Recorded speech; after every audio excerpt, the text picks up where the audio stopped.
or not, she gets in trouble. Because she's the part of the tribe in the tribe. One, two. Ernest, you want to talk about Ernest? You're We're starting both out. going to do it. Who was Ernest Holmes? Who The was guy Ernest back there on the Holmes? wall that Rob painted. Ernest Holmes was a humble I man. thought she was going to say a hunk. No, he was not a hunk.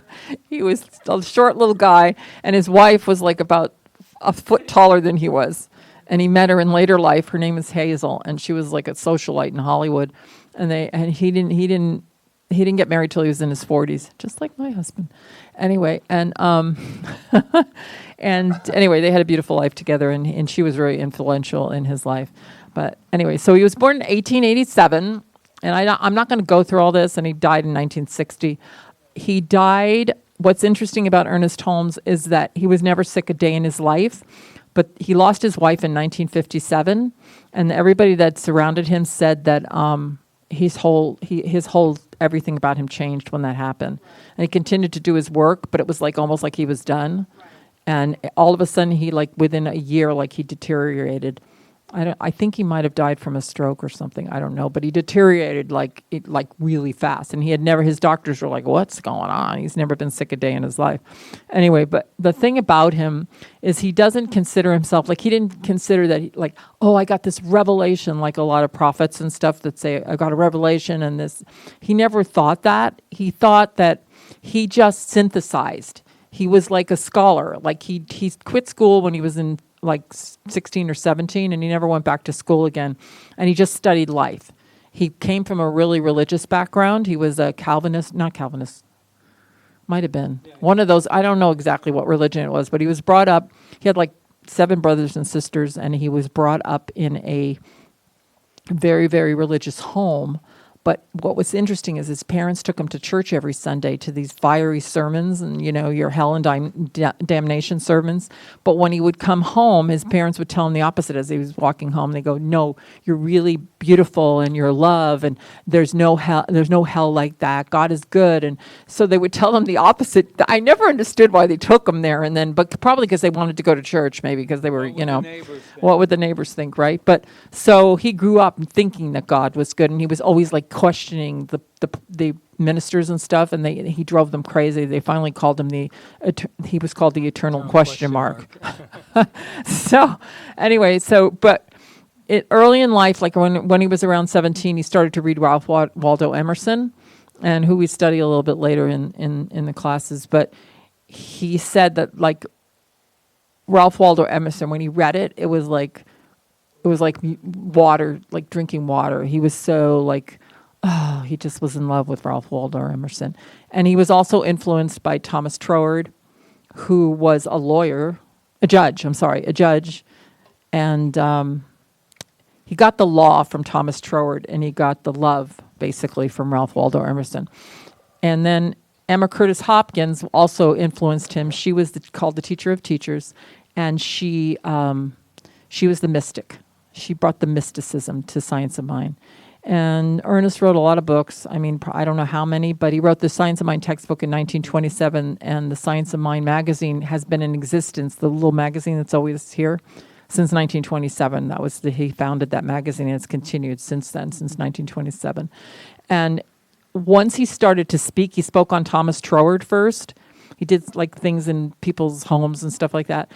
And by the time he was in Los Angeles speaking, he was speaking to thousands. They had to keep moving to a bigger theater because he would speak. I mean, he was speaking to thousands of people and actors and all sorts of people, scientists, everybody. So he was very popular.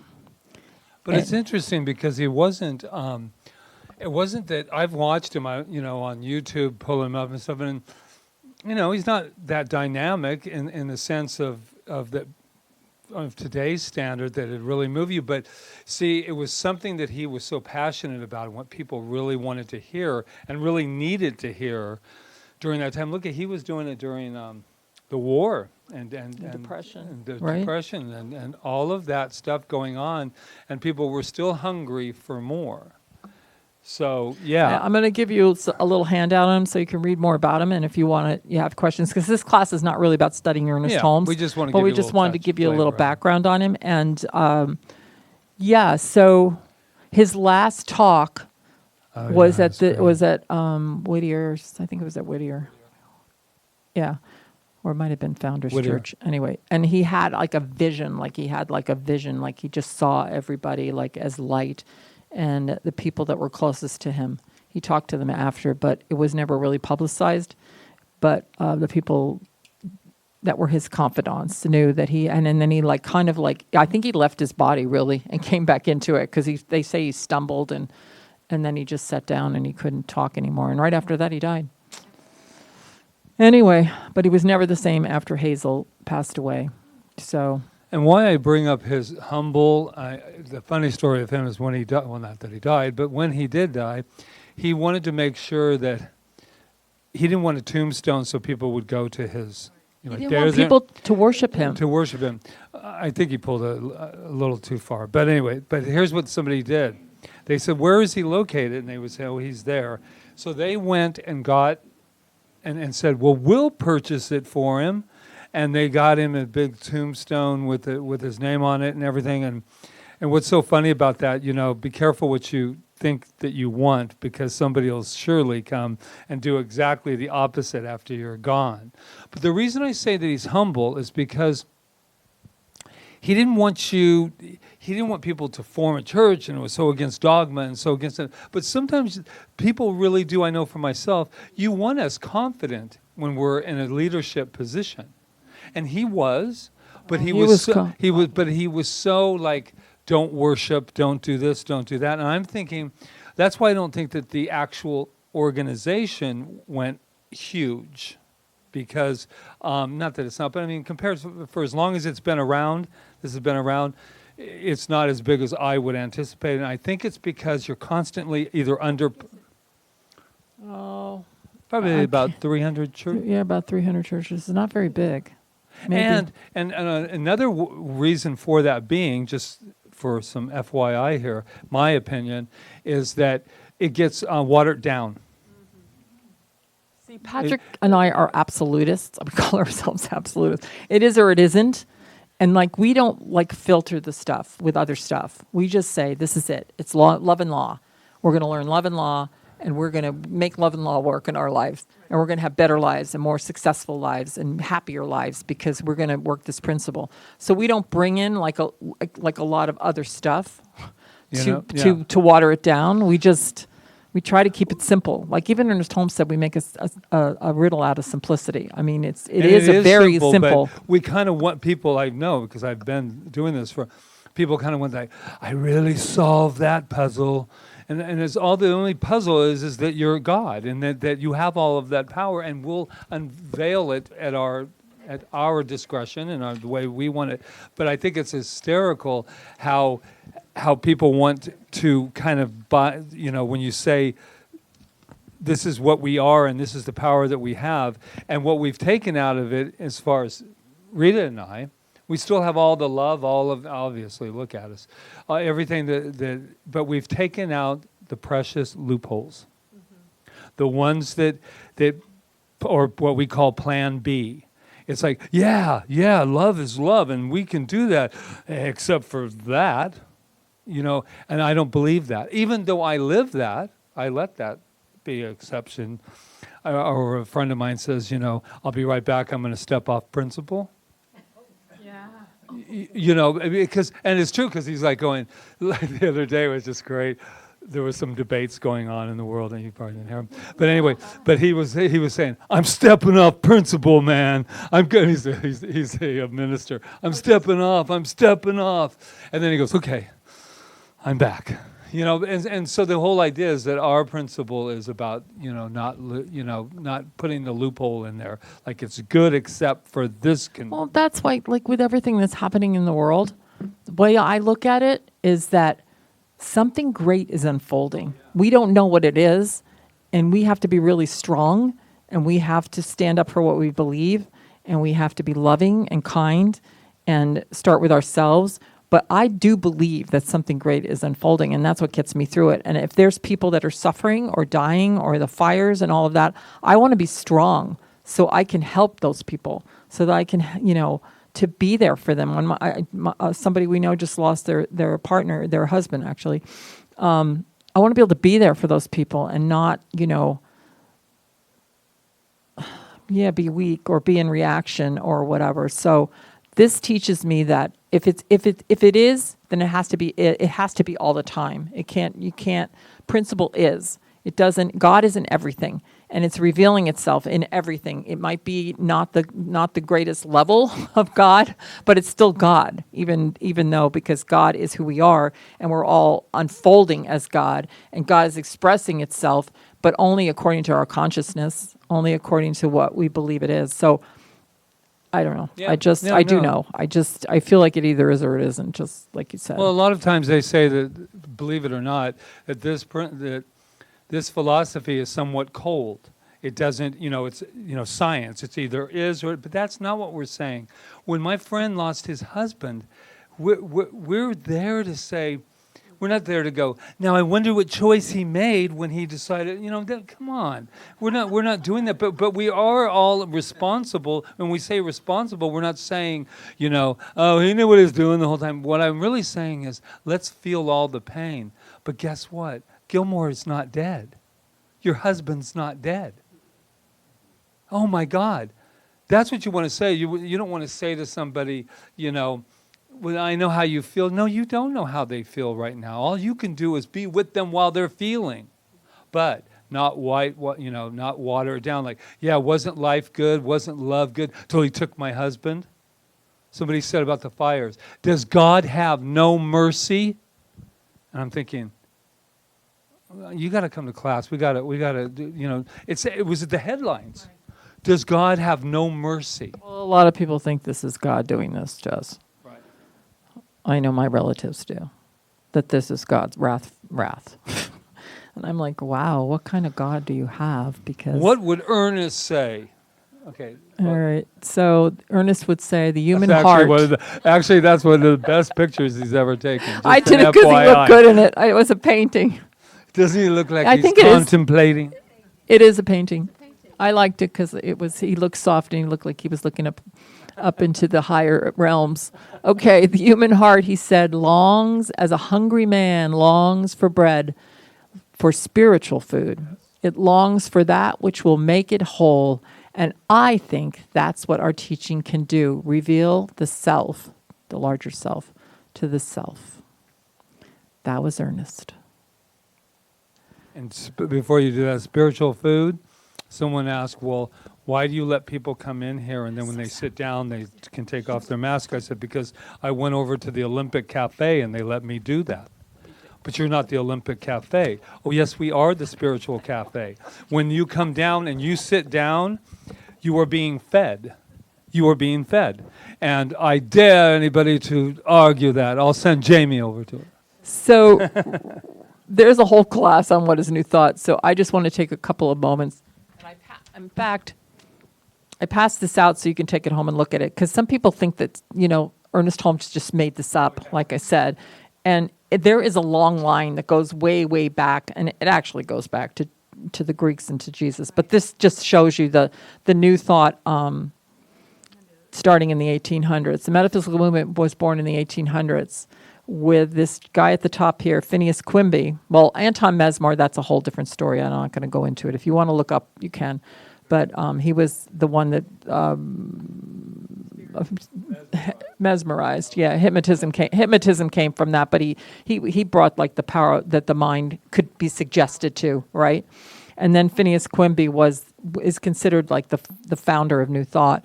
He was on the East Coast. They all came from the East Coast. It's interesting. And that there was perfection in the center of everything. And he healed like thousands and thousands of people with his method.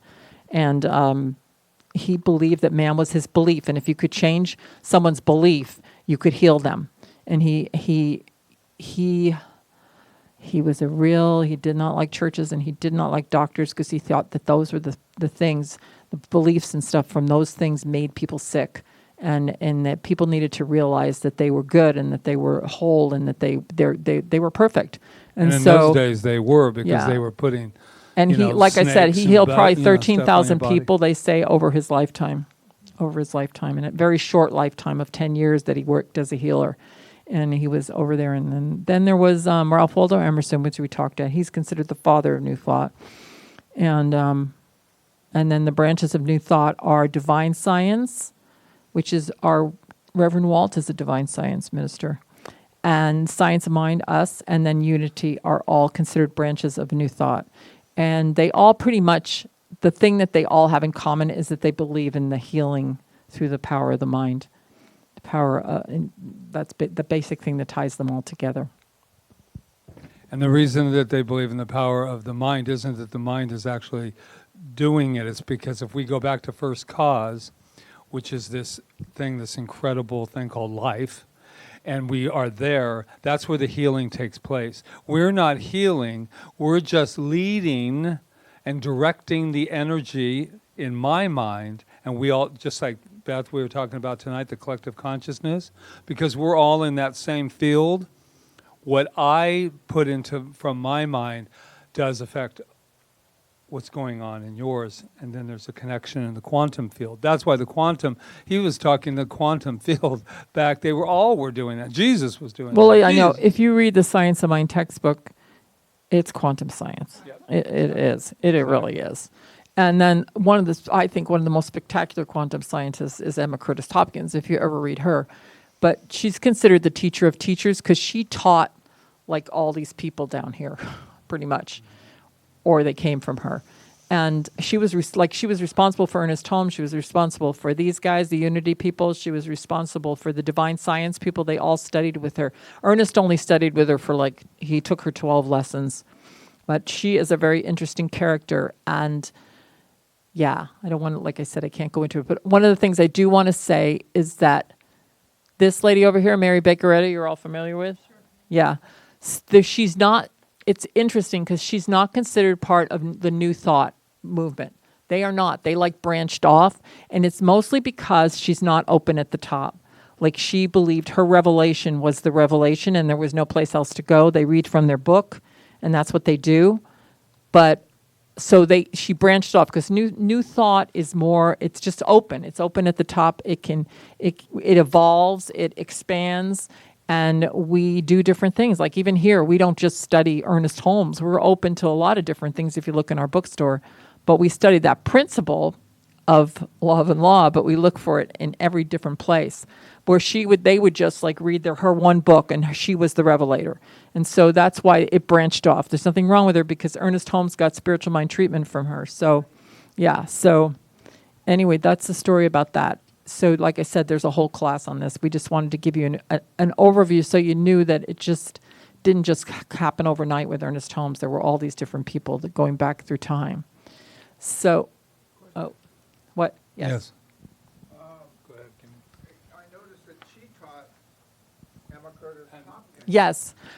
Okay. Sounds like a disconnect. Well, what happened was, it's really interesting because Emma Curtis Hopkins, yes, she was taught by Mary Baker Eddy, but they had a breaking. She moved up really, really far in Mary Baker Eddy's realm.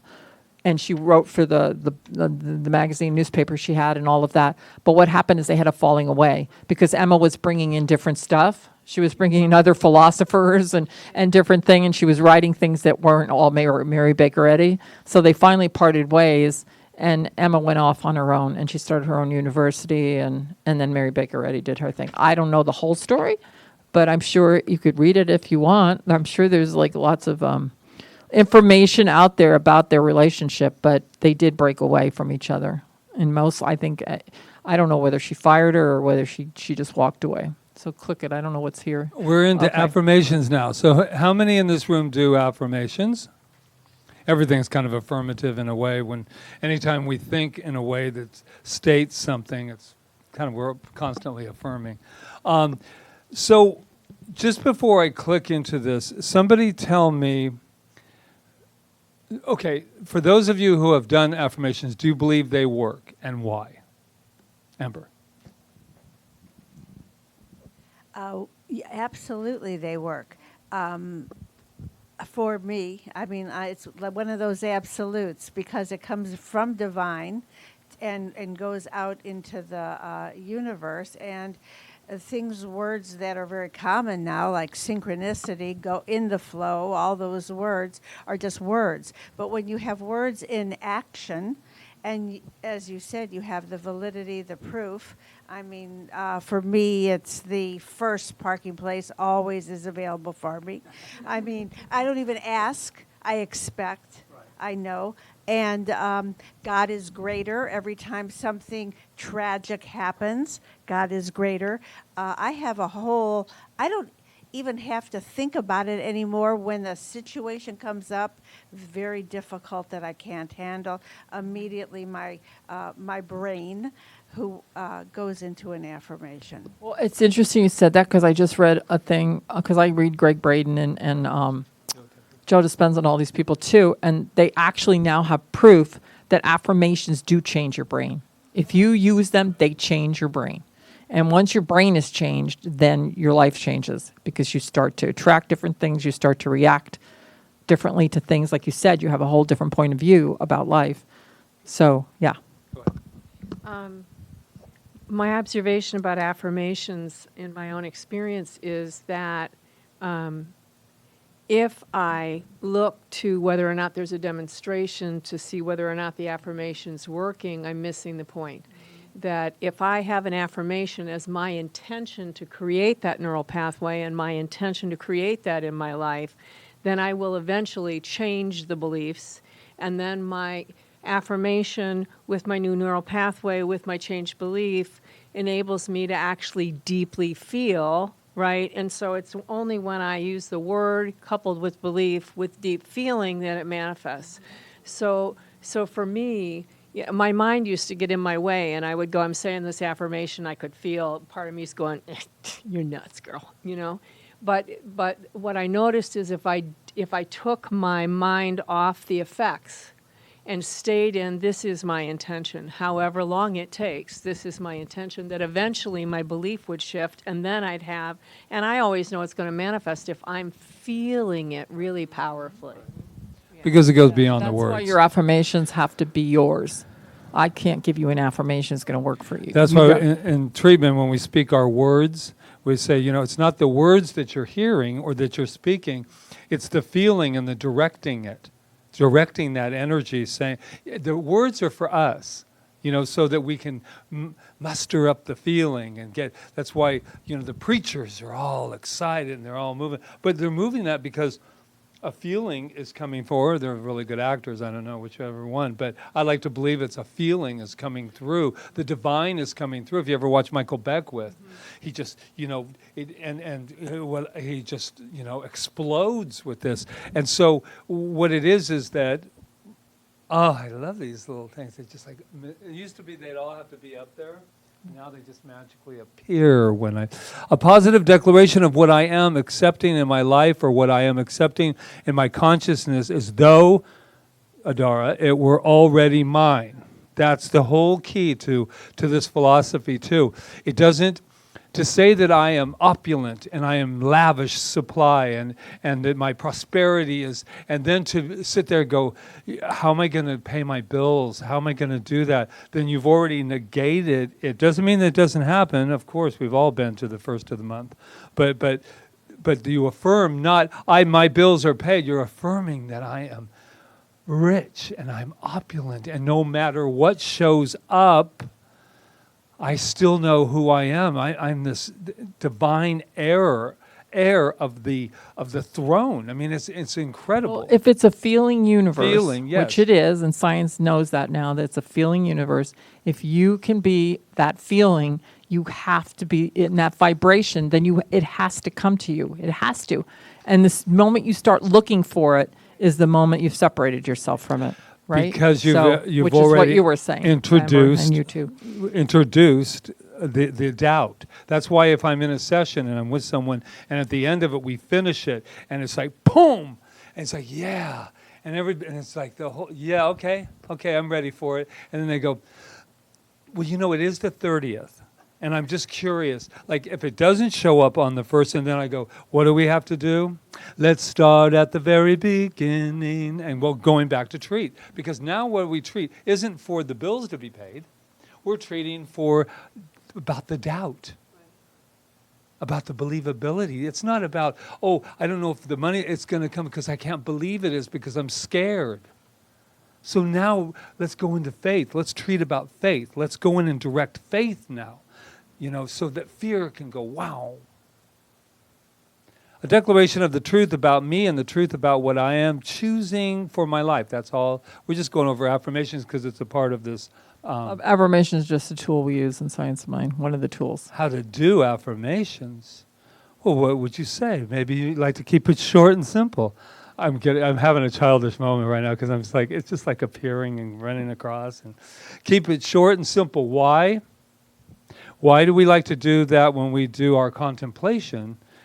At least we attempt that, is because you want to take into your meditation, which Rita will be talking about, you want to take something, I am the lavish supply of spirit. I am the lavish supply. But if I go, I am the lavish supply of spirit, and I know that whatever comes to me is me, as me, and you're like, what was that thing that I just said? And then it says, say aloud, silently, or write. When I treat, I say it out loud. Because there's something about hearing. I mean, I do it silently at times too. There's something about hearing the word spoken. And so not everybody does that. Well, you can do a combination. You can do a combination. Well, yeah, if you're in public. Say often with great feeling and meaning. We've already talked about that. Keep them personal. What does that mean? Keep them personal. Keep them personal for you. Yeah. They're not for other people, they're for you. That's the whole thing. You can't affirm for another person. You can know and want. I affirm as a practitioner, I affirm the very highest for you. I guess you would, but I know that for me about you. We'll get into that more later. Yeah, we will. Keep them positive. And what that means is not an affirmation that says, I don't want this in my life. The opposite of what I am flowing free and easy. My trip to California is with ease and grace. This is one of mine. When I go to California, I taught Rita this, you go first class. And I said, well, first class, I don't have to go. No. First class in consciousness, so that everywhere you go, you're meeting first class, first class, first class. And I'm going to tell you, it works. I works, used to, even every if you're time not sitting in first she would class. travel, I would say to Rita, make sure to go first class. And she'd go, first class, first class. Every person you meet knows you're in first class. Yeah. Keep them in the now. So you're going first class, but just tell Now, them. present tense, because the universe Keep them in the now. doesn't understand the future. There is no future. There's no. I know that everything is going to be fine in California. I know everything. I'm just using you because you're living. I'm going. But what it is that everything is perfect. Right here and right now as I travel. Everything is. Use action words and feeling words. It's okay. Use No, words that are. Yeah. What do you want me to say about it? Anything you want. I mean. Well, Yeah. I Okay. have nothing to say. Just keep going. Don't use too many. I did not write that. Don't do too many words, probably. But we already said that. Too many. Those don't you too. I don't many, know what many. that one means. The action words and feeling words, words that stir up a feeling with you, Yeah. words that drive you to action. Right. That's all. Right. That's I don't right. know what that 9 is. Enjoy them. Enjoy them. Too many. Enjoy them. Back to Umberto. If he can't have fun figuring out that he's been this incredible energy the entire time, if he can't have fun in self-discovery, then it's no point in And it. you know, affirmations will reveal your belief system. They will, because if you say an affirmation in a little voice and you goes, no, that's not true. You're really poor. You're dumb. Who are you trying to fool? Who are you No, trying to fool? yeah, that will be the belief you'll need to work on. So Oh, use them to uncover beliefs. If you want to know what you're believing, they'll bring it out. Okay, so we're not going to go into spiritual mind treatment tonight because we are going to do it later. But basically, spiritual mind treatment, if anybody asks you what it is, it's a 5-step process of speaking your word into law. But this is the most important thing for me. It's a movement of energy for a definite purpose. You're actually moving energy when you do a spiritual mind treatment. And you're doing it in your own mind. You don't go into the other person's mind if you're doing it for someone else. It's your mind about them because you're speaking into the one mind and you're moving energy. That's what you're doing. And that's all I'm going to say about it tonight. To be continued. I need this though. Oh, sorry. And then meditation is another thing we use, very important. And in this class, if you're not, who here is not a meditator? You can reveal if you're not. It's okay. No, you're all meditators. Okay, that's great. Just make sure you keep if you keep your meditation process up during this class all the time. So, what? It's not very. I have not successfully been able for a couple years to be in a zone of quiet mind, much of my meditation, but I do it faithfully every day. Okay, well that's pretty normal.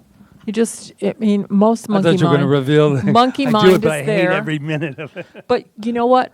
Have you experimented with different types of meditation, like guided meditations, how does that work for you? Better? Yeah, but you know what? I got over it. Because I used to have, and I still have monkey mind, but I got over it when I stopped expecting so much from myself. That it was okay to just, if I sat there quietly for even, when I first started for even 10 minutes, if I sat there quietly and let the thoughts just go by my mind, I was accomplishing something. Instead of being so hard on myself, I was thinking thoughts. Now I have this thing of every time they come, the thoughts, I just go, I'm coming back to the present moment. And I just keep bringing, it's like I'm training myself to come back to the present moment. Or no, that's what I do. I just come back to the present moment and I don't beat myself up over it. I just bring myself back or use a mantra. Like a mantra really works for me. God is, I am. God is, I am. I breathe in God. I breathe out, I am. Or whatever. Something like that will focus me so that I don't. And then pretty soon, I'm pretty good at it now. I think I'm much better. I can go 45 minutes pretty good. But see, I even had meditations where I had my mind going, and I came up with some incredible creative things came out of my my meditation, and it wasn't very quiet. But what happened is I always know the difference between the creative meditations, which something's coming up to be known. There's a energy to be known there. That's different than the one where I'm going, okay, now after I go there, I have an appointment at 12, and then that's a big difference than, I've got another idea for the book. This is great. Oh my God, I'll talk to the vets, and I'll talk to, and all of a sudden I go, no, you're meditating now. I'm thinking, no, the creative process is actually moving through. And that can happen, right? Yeah. And then sometimes, Be okay with I that. don't know that it's the purpose of meditation. I don't know if it is. I don't know to me, the purpose of meditation for me, I needed one after the debate last night. I just turned on music. I'm sorry. It was just very, I don't care what party you're on. It was You were still, meditating it was during still, it? No. When I came out of that, I had to go into meditation because I had to quiet myself. I had to put some music on. It's powerful. Meditation is powerful. It can help you. It's de-stress yourself, right? And so it's a tool that puts us in touch with the spiritual reality of life. It quiets our minds, relaxes our bodies, and focuses our intention. And we're not going to do that meditation right now. We'll do it at some other time. But so I say meditate, because it's really important. Okay. Okay, so it's the oneness, which is our principle for this week that we're every week we'll have a new one. And so this week we have oneness, which I don't know if we can ever get tired of hearing about the oneness. But there is one cosmic reality, principle, and presence in the universe. All creation originates in this one source. God is all there is. If we get, because we already are that, when that becomes a way of life for us, which is also science of mind, is to make it and allow it to be a way of life, is to remember that no matter what's happening, we are one with this divine. Each human being is a creation of God, made of God's substance, unique, individualized incarnation of spirit, which reminds us that we're all what? Energy, are we not? We know that scientifically. If you break us all the way down right now, then we just be moving energy, creative energy. That is why, should you choose to believe it, why spiritual mind treatment, why it works. Because we're breaking down the energy and moving it for a definite purpose. And so when we grasp that, when I really grasped that, and that's what, what I love what I call God bumps, goosebumps, because I always know, no matter what, if it starts to vibrate that frequency, I know that there's truth there. Because it's feeling, right? It's excitement. It's wonderful, wonderful. So if you look at this basic principle one, because there'll be different ones every week, what the point of this is to take this principle and apply it to life. Start to look like it says the universal principle is the nature of God in the spiritual universe, right? And the one that Patrick just read this. But the way it works is its relationship to humankind. So you need to take this and walk through life with this principle and look at life through this principle, even when you see things you don't like. Is each human being is a creation of God, made of the God's substance, a unique, individualized incarnation of spirit. This incarnated spirit is my essence and the essence of every human being. It's the essence of every human being. Even if they're not fully manifesting this, it's still the essence of every human being. And when you start to look at the world that way, you get all kinds of revelations about stuff. So that's what it's asking you to do, is take this and live with it all week and see what comes to you. It's good. Yeah, and you'll just bring us ahas next week. There is a divine wholeness and a total interconnectedness of It'll be fun, won't it, Umberto?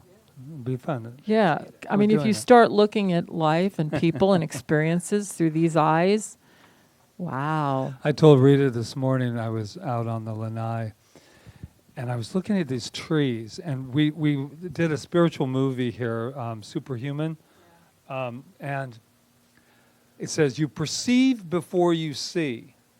And that's a hard one for me to, wrap myself around. I understand it. I know that. I have felt it.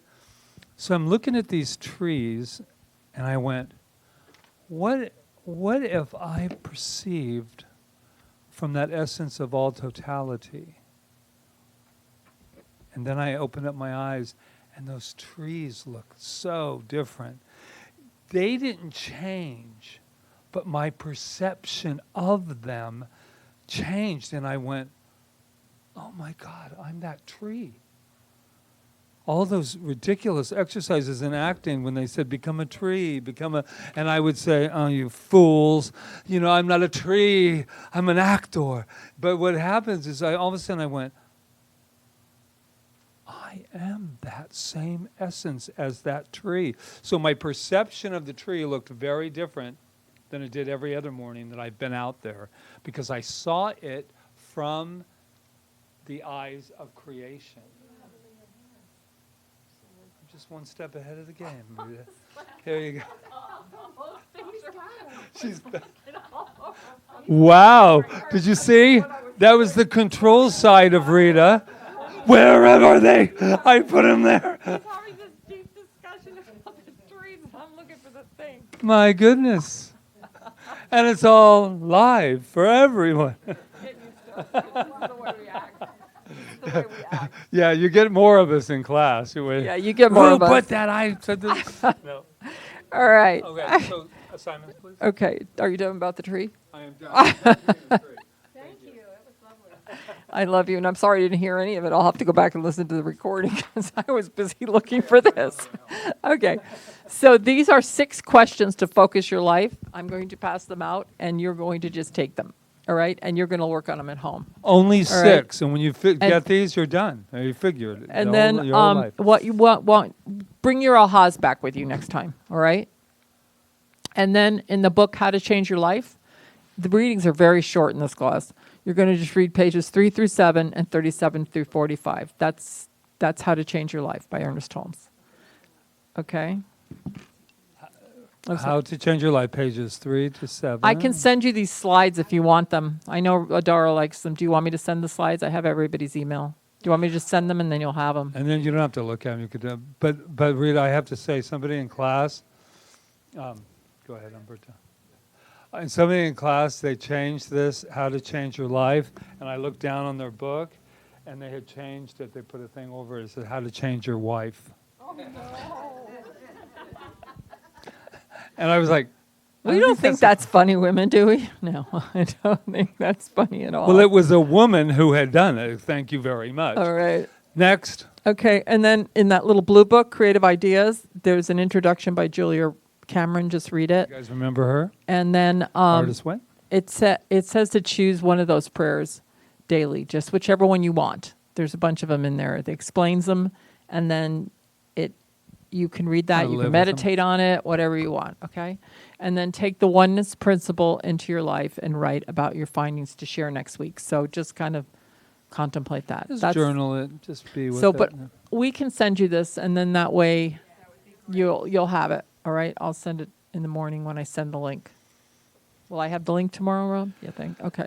So for tonight, just know that there's a lot of information goes out, and you just grab the gems wherever they belong for you, and know that there's no expectations except the ones you put for yourself. And the only expectation is to be able to continue to remember who we are. And this is just one of the roads that we're taking called, Does Beyond anybody have any Limits. last minute questions or thoughts? Remember what time do we come next week? Yeah, I'll put it in. Yeah, I'll I'll send you. I'll send I it know. out tomorrow. Yeah. I love it because I promised myself I wouldn't do anything. coming when I from got the home tonight. mainland and then coming here and doing this, it was just very funny to me because, 8 is the new, how they say 60 is the new 40. Well, 8's the new midnight. And it was just so funny because when I was up in Princeville, I had a class till 8:30, and I went, oh my God, I was teaching the 4 agreements. When I first came here, and people were like, and I was like going, wow, I don't think they like me here. What's going on? And they go, oh, something we went, about 7:30-ish, we start to go over in the thing. So ever since then, we started changing them, getting them earlier and early, because our classes were like 7 to 10. Oh, yeah. They were. And 7 sometimes they to went 10. later because people get in these discussions and they didn't want to leave. Exactly. Anyway, Okay. so All ready for a nice closeout of this? One word. Oh, I haven't done this one. One word of how you're feeling right now. Just one feeling. Satisfied. Satisfied. Grateful. Intrigued. One word that says how you feel at this very moment. Happy. Full. Calm. Happy. Excited. energized. Satisfied. Oh, energized. Just in case you want to read more about Ernest. Oh, gonna be Ernie, tested on it. Ernie, Although, Ernie, you crazy, Ernie. you crazy metaphysician. Mr. Ernie. Oh. So let's just bathe in a little bit of gratitude right now. And knowing that the Arctic Circle of the freezing, wonderful. I'm looking around. I'm looking down. Yeah, that's why we turn it up. You think you're going to fall asleep on me? I don't think so. So just with that joy, with that laughter, as Umberto was saying earlier, with the fun of this exploration called life, what I know is that I am so grateful for the time, the timelessness and the spacelessness of this evening together. And what I know beyond a shadow of a doubt is that it is always lit and filled with love, knowing that tonight everything that needed to be heard has been heard. Everything that needs to be known is already known in the mind of good. Everything that needs to be felt is already felt and is continuing to be felt in this moment. So I am so grateful for this incredible spiritual tribe that has come together to say, more, please. I'll have some more, please. More life, more love, more richness, more health, more abundance, more creativity. Knowing that this thing called life, this thing called good, this thing called God, this thing that needs no name because it is all names will never, ever, ever run out. There is no depletion in the mind of God. It is continually flowing with ease and grace. So I know that as we move from this moment to the next moment, as you get in your cars, as you travel home, what I know is that that moment is happening right here, and I already call it and name it successful and loving. And so with that, I am so grateful, and I'm just breathing in with ease and grace this thing called life that's expressing individually as each and every one of us, and yet always, always from the one source. So let's celebrate our oneness, and we just let that be so as we affirm together. And so it is.